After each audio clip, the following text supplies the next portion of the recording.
我刚买几天的新车，跑了1000公里。昨天在高速上行车再生，我不懂就问了一下，很多兄弟说行车再生是正常，不再生才容易出问题呢。我是第一次开这个国六车，让大家见笑了啊，实在是不懂。我是看了它这个标签才以为它坏了呢。这个东西特别醒目啊，贴在遮阳板上，再生指示灯常亮 DPF 轻度堵塞，需要行车再生，就是昨天我这种情况。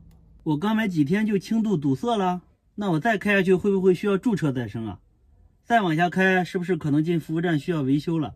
我这可是新车呀，对不对？这是我担心的。今天呢，那个再生没有出现，但是出现了另外一种声音。一开始我以为门开了呢，那种呼呼的那种声音，就像是大货车的那种排气制动一样。开过黄牌车的还有重型4面的可能都知道，那个车上应该有排气制动，下坡的时候用。我这个车呢没有排气制动，但是呢它会出现那种声音。我今天300多公里高速过来，出了得有110次吧，几分钟一次，几分钟一次，没有1公里它就消失了，仪表盘上也没有故障码。大家先听一下啊。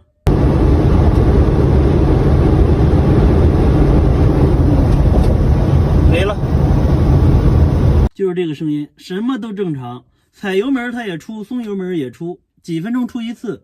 但是我下来高速有个7、8公里，一次没出，在高速上一会儿一出，一会儿一出。你们的国六车有这种情况吗？是不是它不出故障码，没有什么异常，我就不用管它呀？